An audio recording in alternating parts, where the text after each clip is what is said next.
next one memang sangat-sangat power. Satu show yang ditonton oleh saya, Amber, and Alif, you watch it? Tak. No! No! Tak, I know how macam Everybody knows Firen. How much acclaim this anime dah dapat, how much praise. Tapi I've been macam my brother pun duk recommend this anime. Your what? This sort of Your what? Your driver? My brother. Oh, brother. Adik. Sorry. Sorry, salah dengar. I guess it's in my backlog, tapi I belum tengok lagi. Tak tengok lagi. Don't worry about it. Watch it a lot. Because aku punya reaction dengan cerita ni is, again, aku dulu at one point aku ingat nak buat bedah session betul-betul macam last time kita orang sampai 3-4 kali. Yalah, dah benda ni 2 core. Kita ni reaksi serta ayat is like same old, but because it's a good quality anime, not jumping into the bandwagon just because everybody say it's good, because it is a bloody well written story. I mean, sekali lagi aku geng sesiapa pun yang menonton apa-apa, wayang ke, TV ke, anime ke, western cartoon ke, a story if it's written well and told well, it's good lah. So this one is a very well woven story and angle just for pada anda yang mungkin tak pernah tengok Frieren. Basically ini cerita fantasy macam set Lord of the Ring, tapi dengan twist. Lord of the Ring kalau kau tengok wayang dia lawan kerana ada goal kan, nak kill the big bad. Ini umpamanya kan cerita Lord of the Rings, lepas dia dah kill the big bad and then hero dia semua mati kecuali ahli group yang jenis usually elves or dwarves. They have a longer lifespan than human beings. So Frieren is an elf. In fact, when she did all her travel, she was already 1,000 years old. So you can imagine lah. So basically, one of the point of the story is the leader of the group that she was in masa nak bunuh the big demon king is a human. So the group tu ada 2 human, dia elf. Dia macam kalau kumpamakan you guys main Dungeons and Dragons atau main RPG fantasy, you would understand these rules lah. So hero is nama Himmel, dia punya warrior is a dwarf nama Eisen, and then dia ada this priest which is a healer nama Heiter, and then Frieren is a mage. So basically, in normal gaming, a mage doesn't really heal. Kalau kau dah main game, kau tahu lah kan, cleric atau priest do the healing, because it's white magic. Kau mage supposed to do black magic, tapi dalam cerita ni dia tak ada main black atau white atau whatever. Tapi whatever it is, Frieren is a mage. So basically, selama perjalanan diorang, masa dia nak pergi bunuh the original bad guy tu, it took them 10 years to travel. Kau diorang jalan kaki merentas gunung, ganang, hutan dan sebagainya. Lepas diorang habis tu, diorang berjanji nak jumpa balik pasal nak tengok meteor shower. And then Frieren kata ada tempat lagi best nak tengok benda ni. Tapi pasal benda ni berlaku setiap 50 tahun, dan nanti kita jumpalah masa 50 tahun lepas tu. Dia stone sikit tau. Dia tak terfikir just because dia elf, untuk dia 10 tahun tu macam 10 saat yang manusia akan mati atau jadi tua. So next time masa dia jumpa Himmel dia dah 80 tahun. Tapi masih ingat dekat Frieren, Frieren masih lagi stone, tak fikir yang selama ni Himmel ni sayang kat dia, cinta kat dia. Lepas dia mati, baru dia terhesak-hesak nangis. Baru dia macam, oh, asal aku tak borak dengan dia lebih lah.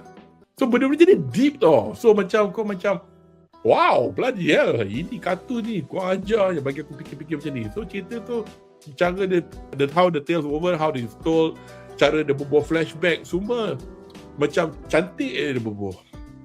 So satu benda sedih pasal cerita ni, pasal sekarang dia punya manga dia ada masalah. Because manga dia bukan jenis mangaka yang melukis dan menulis. Dia 2 orang, seorang menulis, seorang melukis. Dua-dua ada sakit apa tak tahulah. So berapa kali dah dia orang delay. So masa first season dia orang buat 2 core, 12, 24 ke 25, whatever it is, 2 core lah. And then suddenly 2 years later, bila dia announce season 2, dia kata dia buat 10 je. Ramai orang terkejut. Because director dia kata, aku burn out buat first season 24 atau 25 episode in one shot.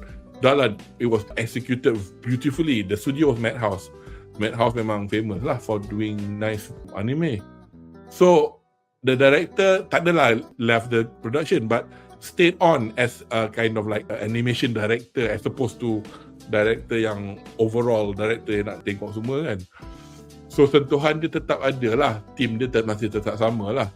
So in a way a lot of people pun cakap tak apalah juga buat 10 episod because dah lah kalau kau nak gedegang buat lagi 25 macam dulu takut dia catch up.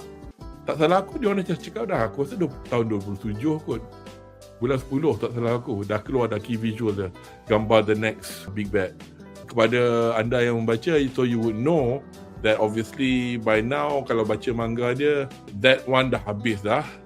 It's a bit long drawn, so I don't know dia nak buat 2 core lagi ke tak atau dia nak buat man-man because kita pun tak tahu in the future how the story will end up. Tapi yang pasalnya cerita ni yang buat kita rasa poignant because satu dengan penyesalan Frieren yang orang yang cintakan dia tu dah tak ada, tak pernah cakap kat dia ataupun dia dah bagi hint tapi dia tak faham-faham lagi, bagi cincin lah apalah. So what she was told was that kau pergi balik tempat yang kau bunuh Demon King which is at the top of the world, kira macam umpama kau dah sampai dekat Mexico dia suruh kau jalan balik ke Canada, Greenland or somewhere like that, you know, that far punya distance, because that's where they have just come from. So sekarang masa kita tengok cerita ni 30 tahun selepas kematian dia punya hero tu. So dia tak tulis lah cerita tu macam kena tunggu lama, tapi dia tulis lah 31 years before dia 30 years, 28 years. Hari tu dalam interview Frieren punya voice actress is Tanizaki Atsumiya. Dia emo sikit masa interview tu. Dia kata kadang-kadang malam-malam dia menangis pasal dia teringatkan macam mana hidup ya, kau jalan, kau buat kawan, lepas tu lama-lama kau tengok kawan kau tua mati. That happened before to her, but masa tu dia tak ambil pot sangat kot, because masa dia younger, yang ajar dia magic was a human, and the human obviously died lah. Lepas tu tak cukup dengan lagu ending yang berdayu-dayu oleh Miley, which is Anything Anywhere from the first season. Ada macam hint-hint, macam gambar Frieren duduk tepi batu nisan. So orang cakap, oh my God, it's happening again. Sedangkan whether or not that is a representative of her sitting next to him punya batu nisan, orang pun tak tahu. Tapi macam sedih lah cerita tu macam ni. Tapi kita macam without trying to get too emotional, it's basically just look at the good thing and just follow the story lah. Because cerita dia diselitkan benda-benda funny, because she's quite dalam umur 1000 tahun tu. Kau ingat dia wise, dia tak wise langsung, dia macam blur, tidur terkangkang, dia keluar lidah lah, tidur atas orang lah, bangang tu lah. Sorry lah aku cakap panjang gila, tapi menangis sampai 3 hari. Oh itu paling best lah. Itu paling best lah. Sorry Amber, you want to say anything about Frieren other than what I've told? Because this is a bloody good anime. Ya, untuk season 2 ni 10 episod je seperti yang kita tengok.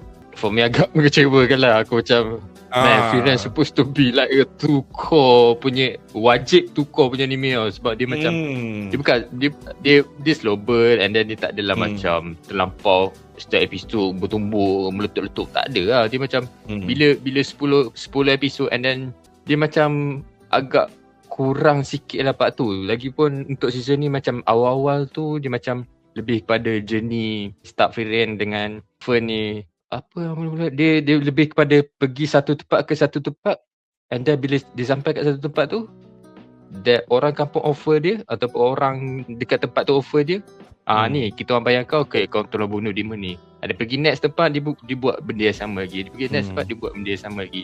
Ada sampai satu point tu, okay Frieren, sebab kau berhutang dengan kita orang, aku nak kau kerja dengan kita orang sampai 300 tahun. Tu macam macam banget funny Zal. Betul, dia macam betul ke? Bye-bye.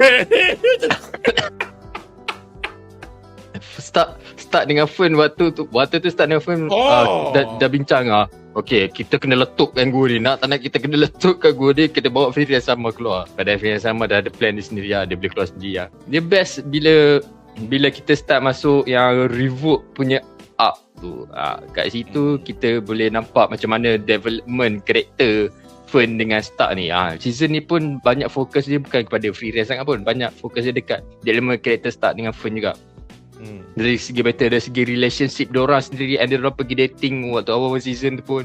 Tu satu development yang unexpected juga bagi aku. Aku tak expect diorang akan keluar date macam tu kan. It's a fun season to watch, tapi agak kurang sikit dibandingkan dengan season 1. Aku happy juga bila kita dapat tengok balik Method kembali dalam season ni. Waktu Revolt punya arc tu. Animation Madhouse, aku tak boleh nak cakap apa. Memang consistently lawa daripada episode 1 season 1 sampai sekarang. And then dekat hujung season pun kita tahu diorang dah bagi macam teaser untuk next season punya cerita. Pasal Duncan nak claim balik dia punya homeland kan. Daripada that one of the last 7 sages kan. Basically the strongest kan. So looking forward juga for the next season. Actually bila kau dah mention satu benda ni Kudu, bila kau cakap Freeran ni dia hidup lama 1000 tahun, and then dia terpaksa tengok orang keliling dia mati. Walhal dia kena teruskan hidup. So aku macam terfikir macam mana ending untuk cerita Freeran ni. Adakah Freeran ni akan lalu lagi benda yang sama macam dia lalu dengan Himmel dulu bila dia tengok Himmel mati? Adakah Stark dengan Fern mati, and dia kena tengok benda tu frustrated tu bila nak fikir benda tu. Adakah benda tu akan terjadi ataupun something yang lain dia? Kalau benda lain tu pun aku tak boleh fikir apa benda tu. Because macam what I was hinting after Alif cerita yang To Your Eternity tu was a similar concept to that story was Freeran, because other than the people that you meet along the way, that kind of thing. And the beauty of the story is dia macam ni tau. Dia macam kalau ada setengah benda tu ada perlu bergaduh ke apa, dia tak nak tunjuk pun tak apa. And it doesn't matter anyway. Tapi macam it's like to the point that katalah orang yang jenis kepala shonen, yang jenis aku nak tengok gaduh every single time, you might be a bit disappointed. But the thing is, the story is such that kau bosan 5 episod 6 kau tunjuk kau macam mana kita orang lawan, and then you go like whoa. Because for example, one of the best example of the animation yang dia buat, because bearing in mind, tak salah aku buka kejap website Sakuga Boru, tapi aku malah nak cari in detail, tapi it's all hand drawn. Kau ingat masa dia lawan dragon merah tu, yang dia slide bawah dragon semua tu, itu babi dia cantik sial dia lawan. Sama juga dengan ni, and it's beautiful in the sense that ini mungkin korang cakap, mungkin aku memang betul pun, tapi macam this has been mentioned by some other people. So, aku ni peminat of this blog called P-E-Y. Kalau kau kaki Freeran, watch his video essays of Freeran. Dia punya video essay dia very placid tapi filled with information. Kau tengok macam Genau tu kan, it's like dia punya watak dia multi-layered. Walaupun Mamat ni skemanya belia je, kita diperkenalkan dengan this character waktu di pengakhiran the latter half of the second core of the first season, masa the magician exam, first class magician exam, yang mangsa dia minum teh dengan Sensei. Sensei kata, ni nak pecah ni. Takkan pecah punya. Lepas tu pecah because Freeran pecahkan kan. Lepas tu suddenly dia relax je. Apa nama candidate tu? So dia macam tu tau throughout. So dia macam, tapi at the same time, lepas kita tengok dia, kita dan faham motivation dia, kenapa dia sanggup pergi balik. Masa dia lawan dia orang revolte tu kampung Genau. Orang-orang yang mati tu semua sama macam tu kawan dia pun. Dia punya flashback, and then it makes him more human. It makes him more relatable. Yes, Arif Hilmi, you are right. Hero of the South, MVP. I thought he was quite good. Mula-mula aku ingat dia, because yang best ni dia cakap, aku rasa aku takkan hidup, tapi bila kau jumpa Himmel nanti, cakap kat dia, because dia ada sign of foresight kan. But aku suka macam mana how the studio was very creative in portraying bits of the anime in which masa dia orang bercerita pasal Hero of the South, dia tunjuk puppet show. Rupanya puppet show tu is actually built handmade. buat, dia orang acted Ya. it out and dia orang tengok and animated it. Mind blown gila sial dia orang. I mean, it's nice lah to see when people do that. It's like masa kita mula-mula sampai dekat the village on the Revolte Arc, the bits where they tunjuk the demons killing the people was not in the manga. But because there were a few bits of dialogue or panels alluding to that event, they actually did it from scratch, which added to the gravity to Genao's character, which I thought was very well done. So bila seronok tau tengok benda yang macam dah lah benda tu ditulis cantik kat manga, you get the creative to be smart enough to honor and respect the, aku nak jadi Munif lah sekarang, source material memang and obviously method tu tak boleh masuk, memang masuk air lah. I mean other than punya fight best. Kalau korang tak tahu, Madhouse and Toho, they do these short videos about less than 1 minute on YouTube. 早々のフリーレン〇〇の魔法 Tapi lukisan dia lukisan macam chibi, tapi suara dia the same actress dengan actor. So episod yang based on the beat yang masa Mesut rasuah Frieren nak bagi grimoire kulit telur tak berterabur masa nak pecah tu, masa dia nak main kepala tu kan, itu dia orang macam expand sikit. Aku baca gelak gila. Pasal apa tau, dia orang macam kau ada spell yang boleh dengar apa dia fikir tak? Ada, jom try. Rupanya dalam kepala dia fikir, nak lagi, betul. Dia nak lawan lagi ke? Rupanya, tak tahan, so aku nak macam pegang lagi kepala Frieren. Fern tu boleh tahan juga. Aku nak peluk dia, nak cium dia, nak geser-geser lagi. Tu bukan Fern macam tu. Lepas tu dia kata, nanti aku balik sensei dengan seri apa pula tibai. Lepas tu sana ni, dia tulis, kita kena laju ni. Korang kat mana? Korang pergi dulu. なんでですか Because Genao cakap kat dia, kau boleh pegang kepala Siri 10 minit je. What? Siri kot. Aku macam, Siri. Siri sial.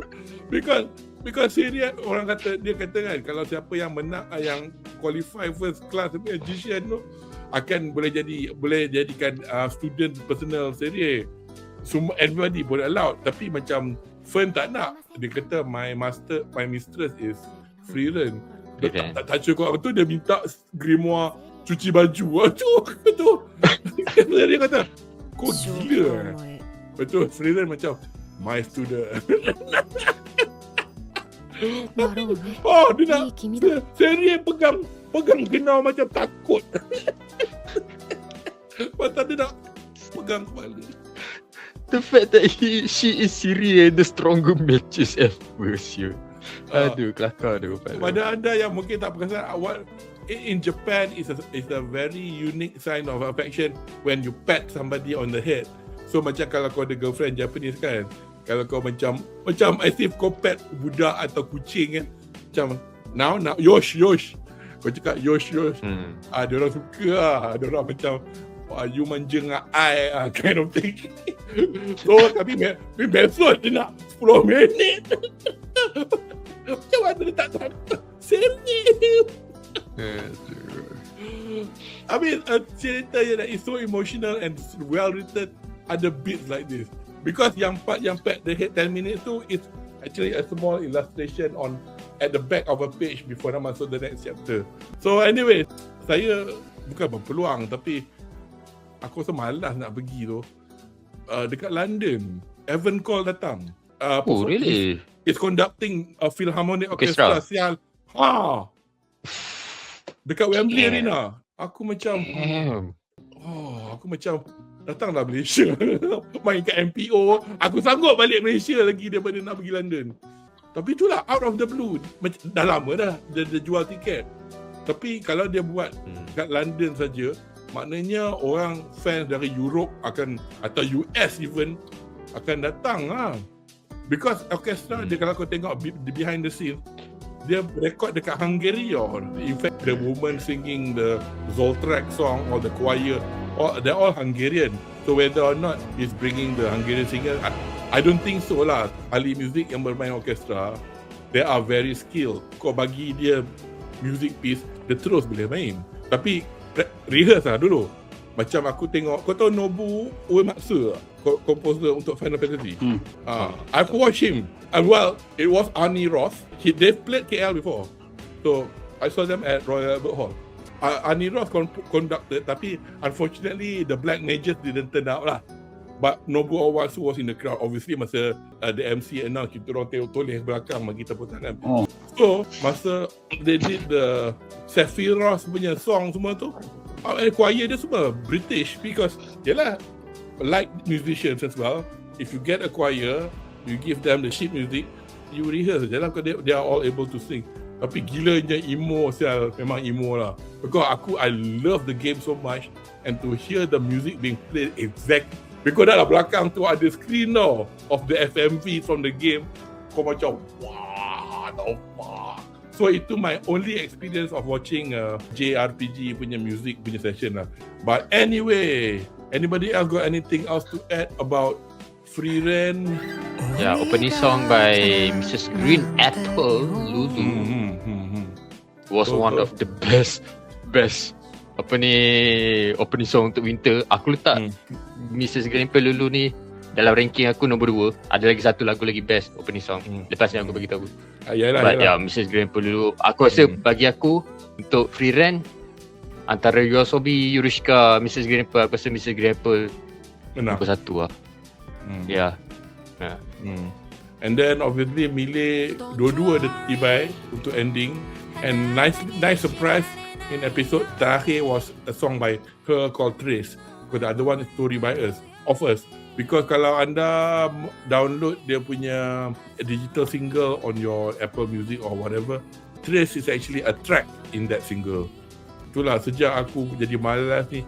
Personally aku tak suka sangat pakai streaming ni, because the artist don't get much at all, if at all. Bukanlah if at all, tak dapat banyak kan. And it's nice bila aku beli physical, because obviously the J-Music I listen tu tak semestinya kena mengena dengan anime. Tapi it'll be nice to actually bila anime keluar, beli yang cover dia related to the anime. Jepun ni gila sikit. Dia kan satu single tu dia boleh buat 4 cover. Betul dia buat yang ni ada DVD, yang ni ada Blu-ray. Kalau kau fan gila kau beli semua. Aku pernah lah buat pangainya tu dengan Scandal. Tapi kalau kau bayangkan kalau kau idol lover AKB48, pasal kau nak dapat dia punya kupon ke tiket, diorang beli 48-50 CD. Macam mana diorangnya CD tak naik chart? Because dia buat macam tu. Behavior of the consumer buat macam tu lah. Because Jepun, well, up to a few years ago, very physical, media oriented. As you know, hari tu Free Ren kena potong dengan Dojo. Yang satu episod yang aku dengan Munif. Satu episod. The next episode is in October, man. Tapi yang number 1 tu is season 1. Season 2 is 17. So not Free Ren as a whole, but season 1. So tak tahulah berapa lama dia boleh bertahan. But anyway, that was Free Ren.